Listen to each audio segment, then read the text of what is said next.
This is episode 306, recorded December 18th, 2015. Packard pokes at, okay, let's talk. The will is free, the determination is extra. Stuff your stocking with Packard pokes at merchandise this holiday season. Give your honey a hoodie. Give your mama a mug of Christmas cheer.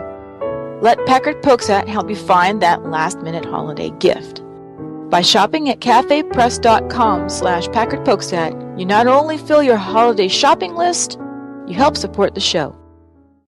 Do you like Packard Pokesat and want to hear it on demand and on the go? Download the free app today at Stitcher.com. Available on iOS, Android, Nook, and iPad. This is Packard Pokesat, and I'm poking at your news.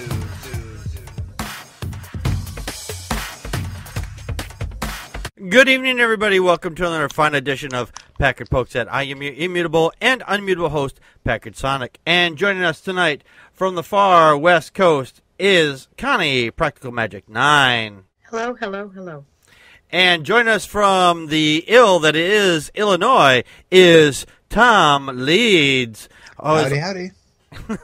Also known as your friendly neighborhood atheist. See, stole that name from Dan Barker. I have to pay him 5 cents every time you say it. I always heard that if you tell a joke more than a few times, it's yours. You don't have to give credit, but okay. There you go. I like that idea. There you go. Alrighty. Well, tonight is our Okay, Let's Talk segment, and tonight we're going to talk about the atheist war on Christmas. Packard, there is no war on Christmas. Wait, there isn't? Yes. Oh, well, then you know what? Why don't we talk about something else then? We'll talk about... See, the war on Christmas is fought with weapons of mass apathy. And red Starbucks cups. And red Starbucks cups, right. But actually, no, I just making a little joke there. Our actual topic tonight is the will is free, the determination is extra. So, so if you got to put a little extra determinism in your latte tonight, be sure to go for that. I'm not an expert on the argument of free will versus determinism, so I'm going to be muddling through this a little bit more. Tom here has made several videos on it and got more experience on this subject because he's made several more videos on this. So I give him 3 more videos ups than ours.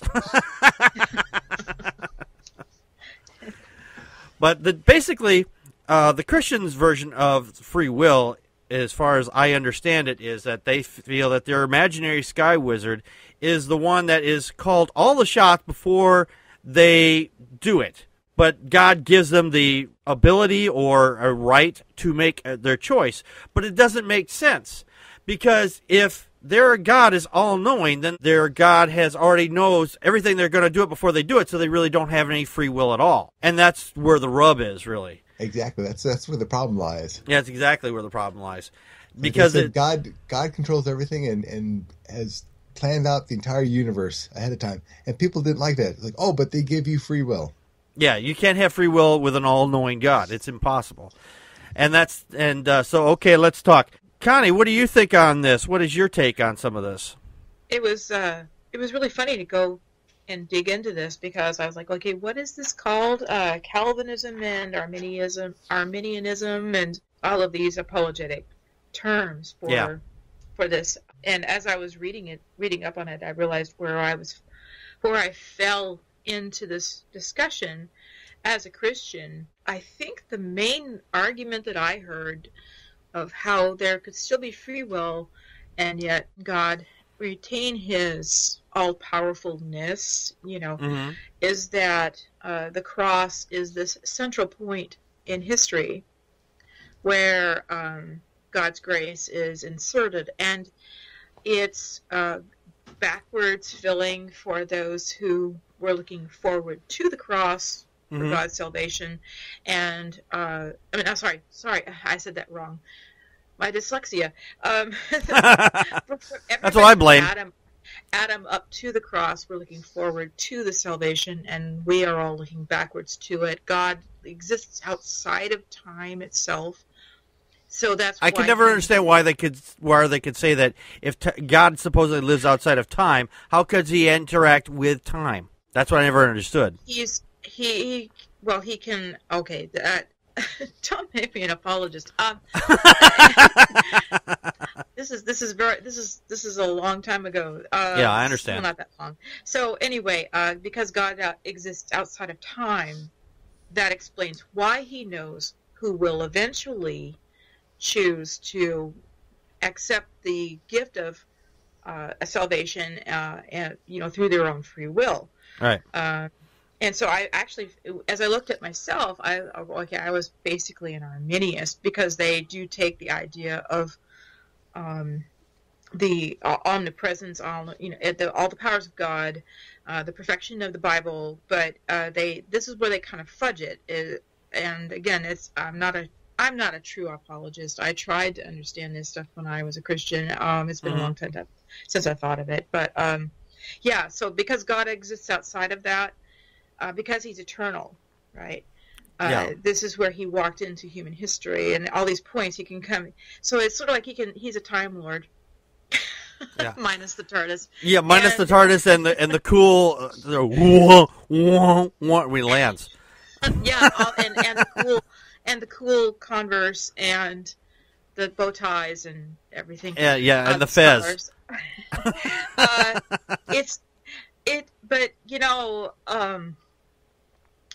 But even in philosophy, as I was just reading about it today, and I wish I'd had way more time. It's been only a couple days since I've looked at this. Even in philosophy, they talk about free will and predetermination, and when I look at that, I go, oh well, I'm sorry, Tom. Go ahead. No, I say because they have nothing better to do. That's their job, to talk about things that are that's their job. Just sit there on. What do you think of this? We had a couple comments from the chat room here. The real Paul Marshall says Catholicism. I'm trying to say that too fast. Catholicism makes more sense. And he was asking if we wanted a jelly baby. And I was like, yeah, actually I would like a jelly baby. That'd be the fourth Doctor. That's the fourth Doctor. I'm not into tentacle porn. I'm sorry. No. That's all I can think of when I see Cthulhu. Yeah. One of the things is, as I understand it, is that the logical arguments, like could a God, for example, make a rock so heavy that he himself could not lift it? That would be, it's illogical, because either way, God loses in that respect. So what they've done is they've changed the language. So he's just maximally powerful or maximally knowledgeable, as most knowledge as possible. Oh, is that Kalam? Is that William Lane Craig? I think that might be William Lane Craig. I'm not really sure. I know that's one of the arguments I've heard. Yeah. Okay. So this way, they try to avoid the logical trap of being saying that their God can't do a thing or can do a thing. I'm imagining that's what they're trying to, get around that logical loophole. Well, religion is something that they sell. Yeah. And they sell the idea that God made the world perfect and made humans perfect. And then somebody said, but some people are bad. It's like, well, God made it perfect, but he gave you the choice to screw up. Yes. And that's where the argument for free will comes in. They sold the idea that everything's perfect, but it's not perfect. So they had to come up with the reason why it's not perfect. Right. But philosophy was science for eons. And that's what they do. They think about why things aren't the way they think they should be. I'm sorry, is that somebody else's phone going off, or is that mine? I think it's mine. Okay. Mute that. Thank you. I was sitting here going, wait a minute, which one of my devices is going nuts on me? I felt like I was in an elevator. No. First floor, thought. First floor, second floor, determinism and underwear. Wait, that's going off so often, I don't even hear it anymore. I hear it every time mine goes off. I have to hit the buzzer on mine. Anyway. Well, but the idea of free will, though, even in philosophy, if you take religion out of it, it places. I think it places too much emphasis is placed upon the idea of free will, because life is so random. I mean, we do have some free will, as far as, we make choices, but our choices are always limited by the pool that we are born into. I would see that as by the group of friends we have, or any number of things, and then we are also limited by the free will of other people exercising their choices. I see that as just determinism myself. I mean, because we determine the things we're going to do, not just all right, now let's put a pin on that for just a second here. Now, this is what I looked this up on the determinism part. This is what Google says determinism is. It says a doctrine that all events, including human action, are ultimately determined by the causes external to the will. Some philosophers have taken determinism to imply that individual human beings have no free will and cannot be held morally responsible for their actions. I don't completely agree with that. I mean, that's the definition. I'm just saying that I don't completely agree with that particular version. Why of it. do we go to such extremes? That's like, no, it's like 2 from column A, 3 from column B. It's like, I don't understand why we have to be so black and white in our thinking on that. Life is gray in so many ways. Yeah. And I like a lot of the struggles we have in life come from trying to make it this or that. Yeah. It doesn't work. Right. That's kind of like with the joke I told at the beginning of the show there. The determinism, I think, is because I determined I was going to say that joke. I told Connie about it, and I said, Connie, this is your line. I need you to say this. So, it was supposed to be a little bit funnier than it came out, but it came out okay. So I determined that several days beforehand. So does that fall under the free will? Because I already had planned on doing it. I determined to do that. See, I see free will as our ability to override our instinct, to do things outside of what we kind of innately are going to do, the way we react to things. Mm-hmm. But free will is, it is determined by, or everything that happens to us is a nonstop cascade of events. And our free will is our ability to make a decision based on those events. But those events are happening nonstop. So our free will is like that last moment, that last second, right before we actually make a decision or take action. Because up till that point, like even telling a joke, you can plan a week ahead to tell a joke. Mm-hmm. But if she fails to, give you the straight line, you can't tell the joke. Or if you lose the phone connection. There's so many things that can mess up your plan until you actually have the opportunity to take action. You have no free will. Up to that point, you are completely susceptible to, random acts of whatever. Yeah, I could have stupidity or inspiration, depending on. And not only that, but there's a lot of other factors involved, because I thought about this joke while I was working. So a lot of things could have happened there. I could have had an accident, and I could have been killed instantly. And then I would never been able to tell the joke. Or you could have realized it was a really horrible joke. Yeah, I could have changed my mind. Said, you know what, that sounds really stupid. Forget it. I'm not going to do it. See, there's multiple determinations there of what the things I could have done or could have happened, and that's the external thing. I think that's what it was trying to focus there about the external events, because those external events also had their place to play on what was going to happen based on what even though I wanted to do. Even though I was able to determine that I wanted to do this thing, and I was able to carry out the thing, there was also those other chances of all those other options happening. Those would be the external forces. Yes. So free will is also determined somewhat, because again, if it's just choice, it's determined by if you want to have a better outcome. Mm-hmm. For example, in a lottery, you would buy more. I hear if you buy more tickets, although it should only really take one ticket. So when it comes to a joke or a performance, mm-hmm. you better your chances of giving a good performance by rehearsing. Mm-hmm. And so it's not necessarily the randomness; it's just the choice. That's an interesting way of looking at it. Now, I'm sorry. Maybe I'm bunny trailing. On this show? Are you kidding? The free now. This is according to Google. Now, this is what free will is described as: the power of acting without the constraint of necessity or fate, the ability to act at one's own discretion. Now, I still don't believe that free will is a thing. I think that's from this little bit of research that I've done on this, not just in the last few hours, but I mean I've gone over this a number of years ago.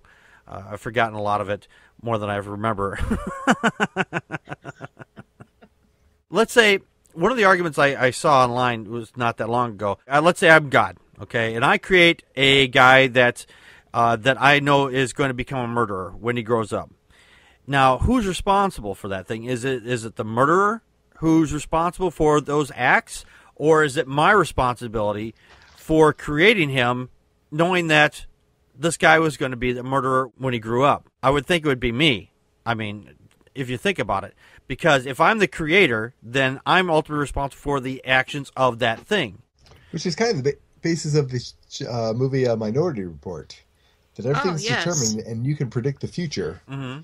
Yeah. And it becomes the responsibility of the police to stop a crime from happening. And if they don't stop it, then it's their fault. It's no longer the fault of the person committing the crime. Well, I mean, it's still their fault, but I've not seen Minority Report, so I can't follow you on that all the way.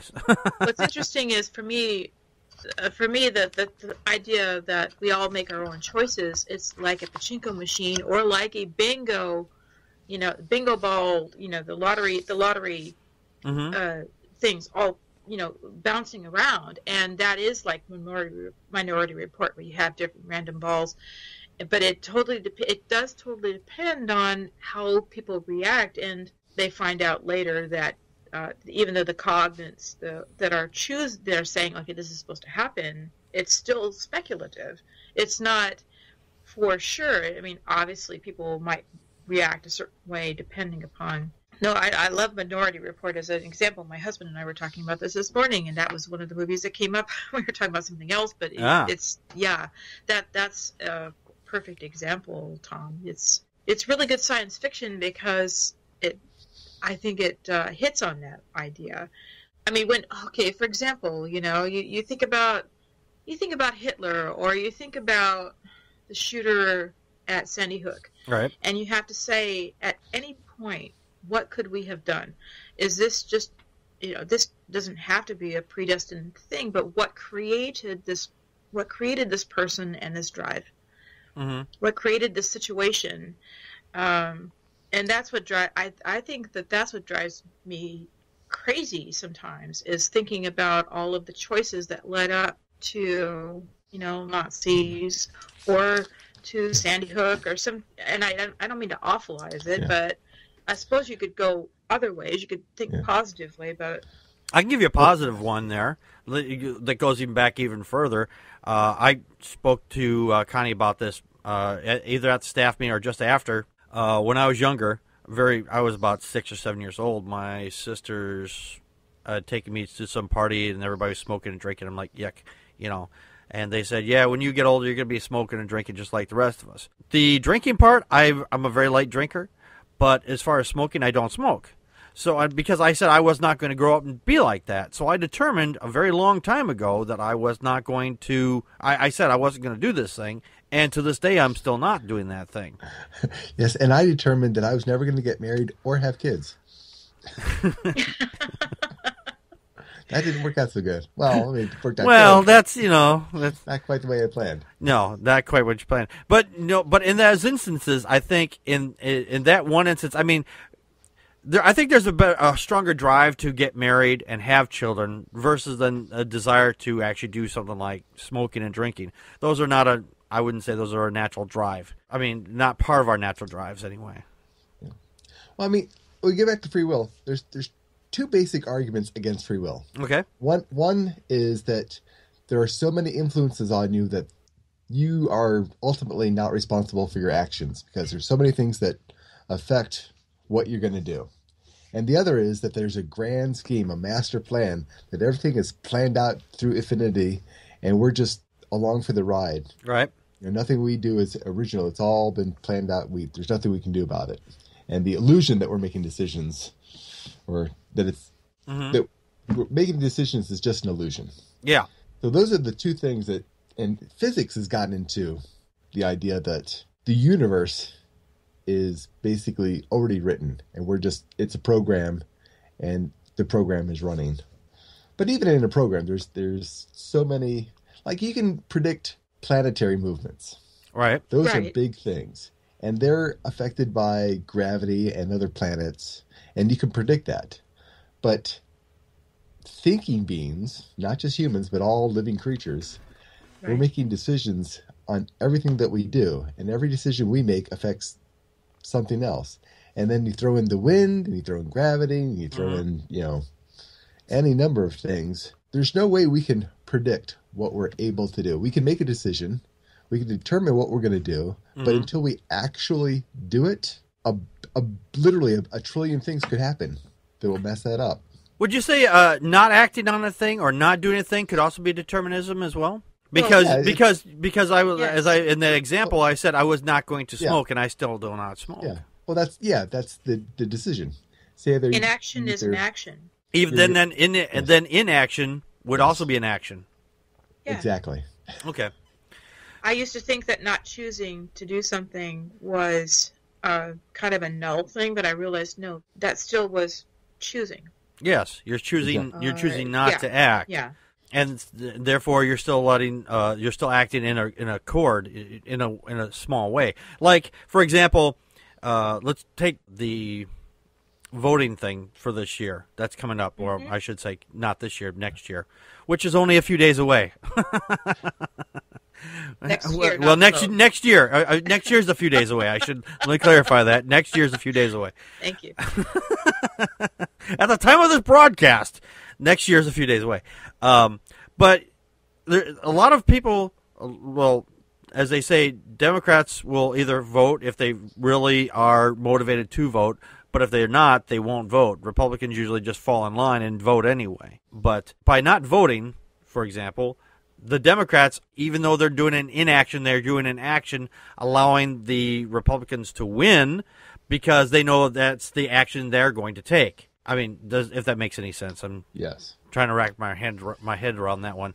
But by them doing that action, by going to vote and, voting for Democratic personnel in their city, state, and their district or whatever, then they're doing an action to counteract all those votes as well. Not saying you have to vote Democratic. Am I clouding the discussion by pointing out that there is that certain amount of herd mentality that we might fall under that could influence what we consider to be our own choices, or how we want to societally fit in with the demographic that we identify with, or at least within. I don't know. I mean, I was thinking about that too. I think free will is just basically our attempt to make sense of things. Take, for example, you're standing on the curb and traffic is going along, and you see somebody walking towards the street, paying absolutely no attention. You can either stop them or not stop them. Right. If you stop them, you'll save their life. If you don't stop them, are you responsible for them being killed or hit by a car? I think that's like a moral action type thing. Yeah. If you can get them to stop without, that's a great question. I'm trying to wrap my head around it. That's exactly what I mean. In order to wrap your head up around it, you need some point of reference, and free will is that point of reference. Right. Mm-hmm. Well, I would say that the moral thing to do would be to tell you, hey, yell at them, or say get their attention. Say, hey, don't walk out in front of the traffic. I think that would be the moral thing to do. Another great thought experiment. Now, this one is a really good one. Let's say there is a group of people on the railroad track, and there's a switch, and if you pull that switch, one person's going to die versus multiple people who are going to die. What do you do in that instance? Do you pull that switch to let the train continue down the road or down the rails and kill the one versus the multiple people, or do you not touch the switch at all and let it hit the multiple people instead of just the one? I know that's a real mind fuck, isn't it? I get in my TARDIS and save everybody. If you pull the switch, you feel responsible for killing that one person. If you don't pull the switch, you can basically wash yourself of the responsibility because you didn't do anything, but then you didn't do anything that could have saved people. Right. It's yeah. Now, let's change that up for just a little bit. Now, instead of being outside of the train, you're on the inside of the train, and you have the same options. You pull a switch that's on the lever that's going to hit the one person or the multiple people. And you're one of the multiple people. Well, no. Well, if it hits the one of if you're already inside the train. If you're already inside the train, you can throw a switch inside the train to cause it to hit one person or multiple people. You have to switch. Oh, we're hitting people. You were hitting the people with the train, okay. And you're actually actually on the train at that point. This is why philosophy people examine belly button lint. Is what I'm thinking right this second. See, these are tough moral questions. I like it. They are. Determinism is and free will. I heard Tracy Harris was asked this question, and her response was that in both cases, that she would not touch the switch in any event, because if she was on the train, she is not legally responsible for that train. That's not her train. Yeah. She just happens to be a passenger on that train. She's not legally responsible for it if either way. And if it's not, you're not legally responsible, you're also relieved of all morality on that response, because you're not qualified to make that decision. You can't say, okay, well, these people deserve to die because there's only one person there versus the multitude. Now, just to fuck with this a little bit more, let's say that the one person is like a real saintly person. They've done real nicey things.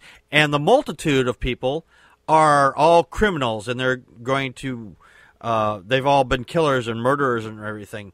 Do you, in that case, save the one and kill the multitudes, or do you throw the switch in to save the one, or to kill the one to save the multitudes? Well, I don't think I can make that decision. Right. Because I don't believe in capital punishment. I think that, I guess, I don't know, maybe it's just hope, but I hope that mankind is redeemable. Mm-hmm. You know, that we can change. I look at, again, you talk about random chance. You talk about ping pong balls or pachinko machine. Right. What drove people to a life of crime might have been poverty, it might have been illiteracy, mm-hmm. or just bad education, bad parenting, and that person, most people, I think, deserve to try to understand them and try and help them be better. At what point do you just give up on humanity? Right. I don't do that. The real Paul Marshall from the chat room says past results are not a reliable predictor of future performance. That's true. That's a good point too. Because we don't know if any of those people are going to be reformed or reformable. Yeah. I mean, the easiest way, and it's a little bit of a cop-out, but if you imagine that if you were not there to make the decision, mm-hmm. what would happen? Exactly. The same thing would happen. Take your hand off the wheel and be... If you're not there, it's going to happen one way or the other, whether you're there or not. And that's where we get people going, I'm going to put it in God's hands. I'm sorry, go ahead. Let God make that decision. Yeah, that's... I don't subscribe to that either. Like storms, like tornadoes, they're random. Mm-hmm. You know, hurricanes, earthquakes, they're random. These things happen. Forest fires happen. Yeah. Now let's take this one step further. We'll take this even one step further. One step beyond? One step beyond that one. Now, let's say you're on a bridge, and there's a train going to come and kill a bunch of people. But there's a person there that's really big. But if you push this guy over the railing, he'll fall in front of the train, and that'll stop the train and saving those other people. What do you do in that instance? Do you push the one to save the many, or do you still let it continue on its way? In this instance, let's say that the one person is a really bad guy, and the multitude of people are really good people. Do you still take a hands-off approach and just let it go through, or do you interact? Yeah, unfortunately, like most things, you can't really make that determination until you get there. Right. How many people would decide, oh yeah, I would definitely act, And then you put them in that situation, and they're like, I can't do anything. Well, but how many of us, okay, doesn't that depend upon your point of view? I mean, literally, physically, your point of view, and what you can do and what you can do physically. Mm-hmm. I mean, we're not Superman. And even in my favorite Superman movie, the first Superman movie with Christopher Reeve, he had a limitation. He sacrificed, in the original decision he made, he sacrificed Lois Lane. Yeah, he sacrificed the one to save the many, but he cheated. He cheated. He spins the world backwards, making time go backwards. Yeah. I don't know if that would even work, but whatever. It's comic book physics. It's comic book physics, actually. Torvin from the chat room says, you have to think about what the legal repercussions would be. Which would be considered more legal? You hitting the switch to kill one person and saving another, or not hitting the switch and letting one person die. Now, he makes an interesting point there, but that again falls back to the legal the first part there. You don't have a legal right. You're not the conductor. You're not the conductor, and you're just walking along. You're just some schmo walking along the train tracks for whatever reason, and you don't have a legal right to be touching anything over there. Yeah. So the moment you put your hand on anything, one way or the other, you become legally responsible at that point. Contact us by email at ppappodcast@gmail.com or on Twitter as @PackardPokesat. Like us on Facebook.com/PackardPokesat. Call our Google Voice and leave a message at 662-709-PPAP or 662-709-7727, and we will respond to it on the show. Friday nights at 9 p.m. Central Time. Join us live at vonlive.tv/PackardPokesat. During the show, you can share your thoughts with us by calling 857-216-3200 using PIN number 35368 or on uberconference.com/PackardPokesat. For links to the stories, visit our show page at packardpokesat.wordpress.com. You can help support the show by purchasing merchandise from cafepress.com/PackardPokesat or make a donation to the show at patreon.com/PackardPokesat. If you can't afford any money, why not share the show with your friends and rate us on iTunes, Stitcher Radio, Spreaker, and on YouTube. For everyone that shares and rates us, you kick ass. So the easiest way to run the morality of that quandary is the fact that all these people are going to die anyway. Mm-hmm. Eventually. Yeah. You can save them for a day, but, What's happening tomorrow? Tomorrow they might get all struck by lightning. You don't know. Yep. Just because you bought them an extra day. Well, every time a fireman runs into a burning building, he has the chance of not saving everybody in that building. Or not coming out himself. Or not, yeah, exactly. But that's a legal difference there, is because that's his job. Yeah. That is a difference one, because that is his job. He's already been put into that responsibility to do that thing. So that decision's already been taken away from him. Well, okay, I come down to we're giving examples and we're doing our best we can, but it still comes down to black or white decisions, and I'm going, isn't that a false dichotomy? Because I don't think there's one overarching purpose in my life.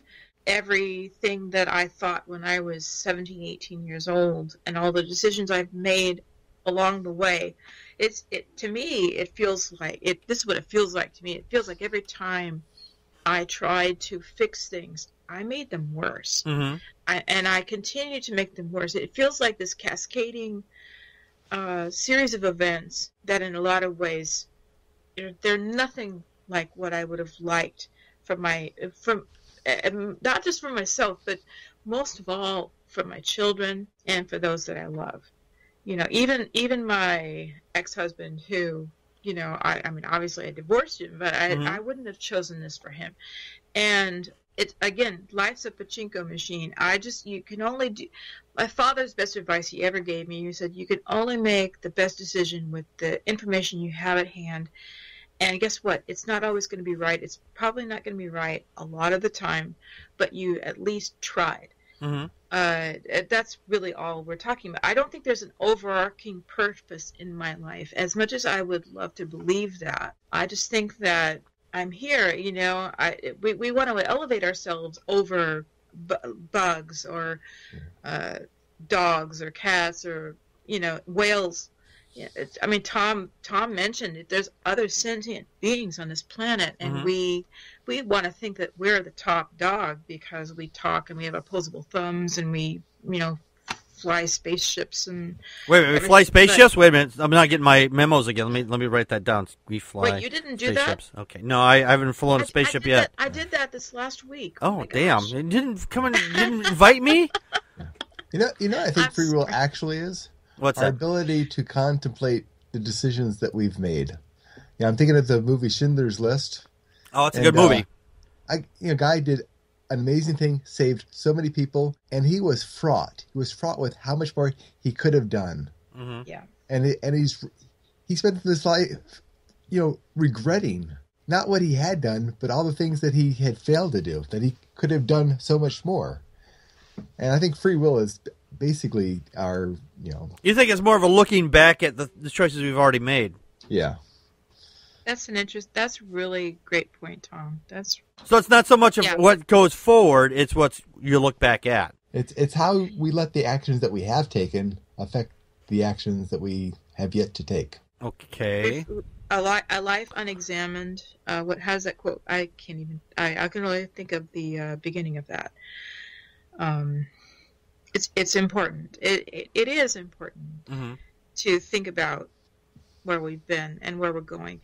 I do archery, and I haven't done it in a long time, but the only way you're going to know whether you're shooting true, whether your bows and your arrows and your own skills are true, is by loading up an arrow and pointing it at a target and shooting. Because then you can adjust. And if there's any reason that young people should understand that there is wisdom that can come with age, it's wisdom if you apply it's wisdom if you apply the knowledge to your actions as you move along. The bigger body of knowledge that we have about the life and life around us and what our actions are doing and how they're affecting people and ourselves, as we apply that to that.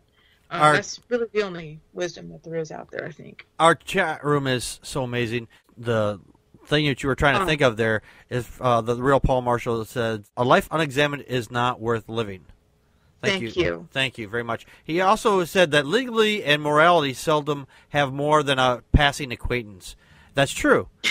That's absolutely true, because what we consider what is something that is legal and something that is moral are never hardly ever on the same page. Mm-hmm. Although we're kind of this is getting into the discussion of morality now. and that gets back into every decision you make is affected by decisions other people make. Yes. If you're focused on yes, what the repercussions of your actions are going to be rather than what your actions should be, I mean, that's taking away your free will. I would say it's taking away your freedom of choice. I don't know if about free will, but I would say it would be interfering with it, not so much taking it away. Because you still have the option there. Yeah, it's not taking it away completely. Yeah, but it's still saying the choice is still there. Yeah, but you're just choosing not to act upon it at that point. So you're determined at that point that you're not going to act, which is a determination of not acting, or as I stated earlier, I guess. I'm trying to remember everything I've said, and it's all this stuff is like making my brain hurt. I got a headache this big. It's got it said and written all over it. Sorry. Sorry, old commercial just came to my mind. That's absolutely true, because the fact is, like in those examples, there's the legality is you don't have legal right to touch those switches or buttons. Even if it's a single button, all you had to do is push the button. Either way, you're still not legally responsible for anything that happens on that property or whatever. because that's not yours. If it was yours, then you would have a legal responsibility no matter what the outcome was at that point. And plus, I mean, let's say you press the button and you save all those people on the train, and the brakes go out and that train plows through a school. Right. I mean, or let's say that the person, one of those people that you saved, goes out and kills somebody later on, and it becomes a murderer and kills somebody else. So even though you saved them, they went out and did a horrendous thing. So then you're thinking back, well, if I hadn't saved them, then this person would have died, and then they wouldn't have killed this other person. I'm trying to remember the name of the movie. It was a guy on the train. I was trying to do that too. Jake Gyllenhaal. Oh my gosh, that's such an awesome movie because he. What's the name of the movie? Time again. I'm sorry. I'm typing in Google. You guys talk. Okay. Jake Gyllenhaal saves the train. No, I know the movie, and it was a very good movie, and he got to relive the event over and over again to try to fix it. Source Code. Oh yes, Source Code. Source Code. It is such a interesting story. It's really good. For this. Oh, thank you for also watching that because. Now we're turning into a movie review. But it's pertinent to the whole free will. choice. Yes, I know. I'm just teasing. and the movie and the whole idea of a train crashing into something. I'm not okay. I'm going to stop because otherwise I'll spoil it. Well, I'll mention another movie that is kind of along those same lines. Groundhog's Day. Yeah. Oh my. Oh, that's a good movie too. I love that one. He has to live the day over and over again. No matter what he does, he can't change the events because he can't change the fact that the day is just going to reset. Right. Well, that's one of the things. Here's a non-violent example. Okay. I missed a flight recently, and I missed it by literally like a second. I mean, they saw me running down the gateway, and they just shut the door on me. Did they give you the finger on the way through? They go, "Fuck you, we're leaving." Yeah, pretty much. But I looked at every little tiny thing that held me up just a second or two. When I was in, the TSA, there were a few people out sick that day, so it took twice as long. I let some cute girl get in front of me in line, and then she let her family in front of her, which But all these little tiny decisions that I made added up to an event that really screwed me over. Well, I would say that the cute girl letting all her family in front, that was a decision that was taken out of your hands. Well, that part of it, but I let her in front of me. Oh, you let her in front of you, and then she, okay, all right. And then she decided, well, so that there was there was a force, well, I would say force, your decision, and then her decision, which is a decision outside of your, because he can't read her mind. Right. Yeah. Yeah, outside of what you're planning on doing. It's like, oh, I'll be nice and let this person in front of me, but you didn't know that they were going to do this. I mean, because you can never know what's going to happen until it actually happens. Right. I mean, look at all these shooters. I mean, you don't know how many people they interacted with on their way to whatever. Had somebody pissed them off right before, maybe that was the determining factor that they went and shot everybody. Had somebody been nice to them that day, they may not have. Yeah, there's that possibility too. Or their boss into a traffic accident. I mean, there's so many things that can happen that can mess up the plan. We can only look at the end result and try to make sense of it. And we try to make sense of it by throwing in the term free will. We decide everything we're going to do. And we don't decide what we're going to do until we actually do them. Or we place ourselves in the situation and we think, well, what would I think? But that's not what the shooter thinks or the parent thinks. I mean, I go back to Sandy Hook, and when I look at the reports and I see what the mother had done with her son and how her mother knew that something was wrong, I think she did. I think she knew that something was really mentally wrong with her son, and instead of getting help, she was sheltering him. She was trying to protect the community and trying to protect herself and protect him. She couldn't do that. There's too many random pachinko balls floating around, and she made the wrong decisions in retrospect. But I'm pretty sure she, if it was me, and again, putting me in the mother's position, I would say, well, she was trying to do the best she could, but I could see how that went wrong. Obviously, right. I mean, how many times is there a shooter where everyone says, "Oh yeah, we totally saw that coming. We knew eventually he was going to snap and start shooting people"? Never. No. It's always no. I can't imagine that would ever happen. He was such a quiet person. He was such a nice guy. He's always kept to himself. There was always all the blood that was hanging off his lip all the time, but we never really thought much about it. Torvin from the chat room said free will wouldn't contradict determinism. If determinism is true, then it would be determinism that decided whether or not you even believed in free will. Yeah. I need a map. I'm just saying. Can I have one in crayon? Just follow the trail of belly button lint. I'm going to follow the belly button lint on that one. No, it's a well point. It's free will. I don't think we have free will because there's so many little things that force us to make the decisions that we make. But I'm totally against the idea that there's a master plan. Yeah, I don't think the universe is a program that's just running out. Right. Dark Matter 2525 did a great video on this, kind of along this line. If you're subscribed to him on YouTube, a little shout out for him. He did this great video, If God Does Exist, or something like along those lines. You just look for it. It's really new. It addresses a lot of questions like that. So give that a look. See, if God does exist and He's making all these decisions, then anything that we do, it doesn't matter what we do. It's not our fault then at that point, because He's already predetermined that it's going to happen that way. It's kind of like the train tracks there. It's the train tracks are set to go to one set of people already. Now, I realize you're saying God, and it doesn't have to be the Christian God. No, it doesn't have to be the Christian God. It doesn't have to be that. But it does, for me, sometimes it comes back to this whole idea of purpose in life, and what is your purpose, and how can you fine-tune and make choices so that you move towards that purpose. And I don't know. I think that's another... I realize people want to feel like that there's a point to their life.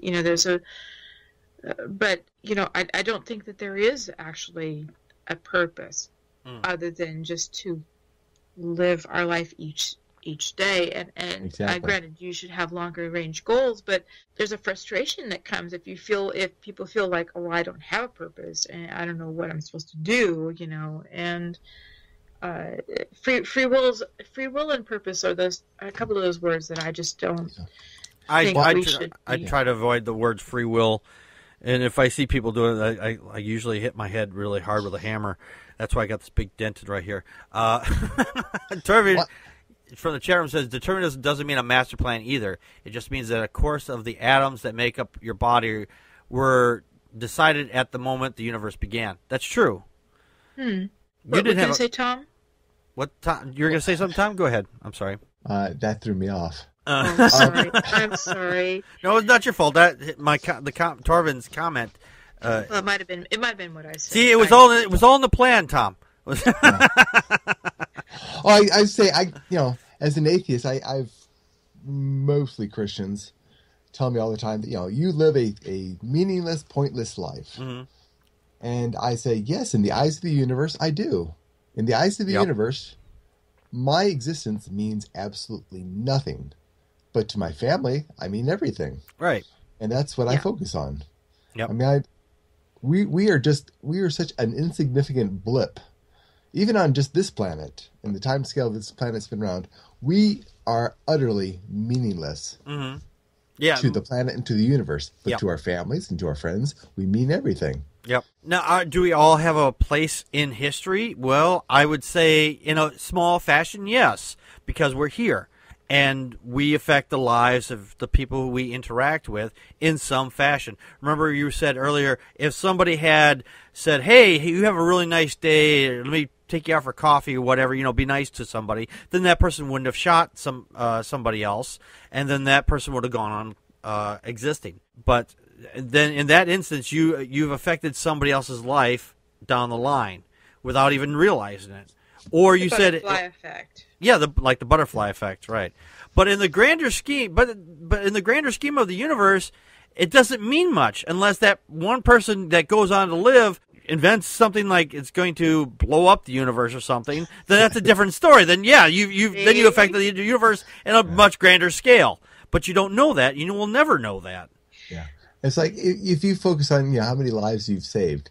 Well, you haven't saved any lives. You've only put off their death because everyone's going to die. Yes. Oh, yeah. Exactly. You bought them a few more hours on this cocky coil. I will resist the urge to actually go off on that and say so. The person who steps off the train is going to meet a murderer.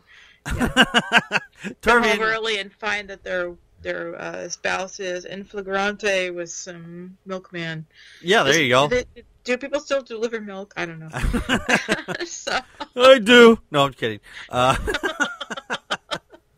Anyway. I mean, in some ways, saying you have free will is saying you have the ability to predict the future. I mean, you need to predict the future in order to make any real decision. Yeah, is it? Yeah, no. Sorry. Is it really about us empowering the future to feel like we are in some ways a demigod, that we can we're in move control and manipulate things? You think that we have some amount of control over the universe? It's control. Well, I think it all comes back to control. Yeah, I think it does come back to control. I think I like to think that we think that we're going to do that. We think we're exerting some control over the universe overall, but in the grander scheme, again, unless that person that's down the line creates a universe killing bomb, it doesn't matter. And besides, even if that were to happen, let's just say that were to happen, either or doesn't happen, the universe is going to die of heat death anyway in 100 billion years or so. So anything that's done by us today, it doesn't matter in the long run anyhow. Exactly. It's just the here and now that we vote Trump in as president. Yeah, then that universe-killing bomb will definitely be built. Gas ball will explode. A little planet in the star system of Sol will be extinguished if Trump becomes president. I'm just saying. I'm joking. I'm not. When somebody brings up free will, I say just forget about it and enjoy life. There you go. I think that's exactly, Tom. I think that there's not as grand as, because it's not a grand scheme. It's just about making good choices. Making the best choice you can, and it's not always going to work out right. But just being a good person, it comes down to the one.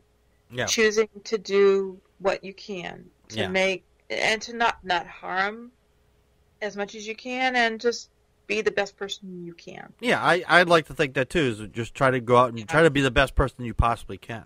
Now, everyone always asks me, why do you fight, religion so hard? Mm-hmm. Why are you always pestering people? And I know so many people who are worried about hell. They're worried about their eternal souls. They're worried about eternity. They're worried, Mm-hmm. And it's like, one, you have no control over that. I mean, right. If there was one, you have no control over that. But there's no reason to think there is, so why worry about it? Just worry about right now. All right. There's a great meme from Matt Dillahunty where some Christian lady said that because you're an atheist, you're going to hell. And he's basically saying, no, I don't choose hell. And doesn't matter what, like, no matter what, it still supposedly falls into God's hands. So, I mean, if God created a universe, then all the rules of the universe, all these rules that he's created, including who goes to hell, was already predetermined by him. So you don't have a choice to go one way or the other. So, and if he knows everything that's going to happen to you beforehand. So that rat bastard has sent you to hell before you were even born. Yeah, and that makes him a moral monster. I mean, the argument of God is the catch-22. Yeah. I mean, somebody asks you, it's like, does God know everything that's going to happen? Does God know what I'm going to do tomorrow? Well, of course God knows what you're going to do tomorrow. Then I don't have free will. Right. Well, God gives you the option of changing your mind or screwing up. It's like, then he doesn't know what's going to happen. Exactly. You can't have a. Yeah. They're trying to have it both ways. I had this one argument with this guy that he said that because I used that argument with him, and he goes, "Oh, God didn't know you were going to become an atheist." It's like, how did he know? Well, God doesn't know what's in your heart. I was like, what? That's not what it says in the Bible. The Bible says that God knows your heart. How the hell do you get that? He wouldn't fucking answer me, so I was like, all right, I'm done with you. His brain was melting. Apparently. It's like, but. Yeah, Like, I got to call him a motorboat, but. Anyway. Exactly. It's like that Your great every word needs argument. to be examined. Everything I say is a lie. I'm lying right now. I just watched Labyrinth last weekend. The following statement is false. The previous statement is true. Yep.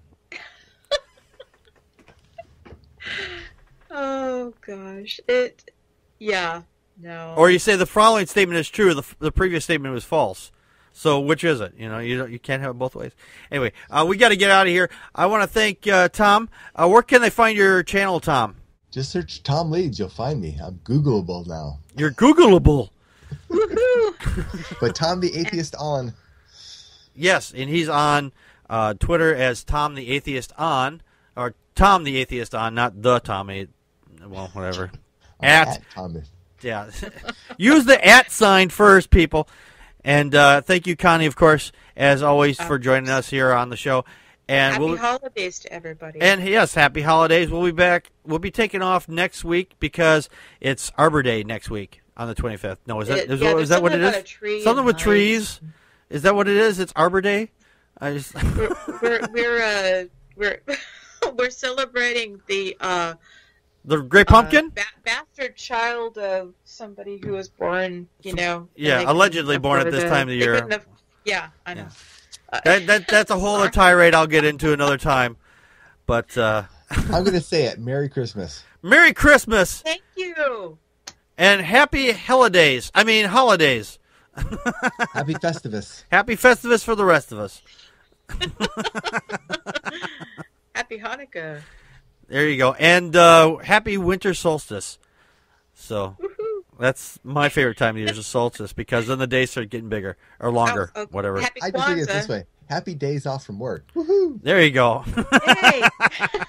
Happy empty wallet come January 1st. Right. Speaking of January 1st, we will return on January 1st with a brand new show, and hopefully I will have time to finish up the changes for the look of the show, and it'll make it look a little different, hopefully. If not, then we'll be looking at the same old crap this next year.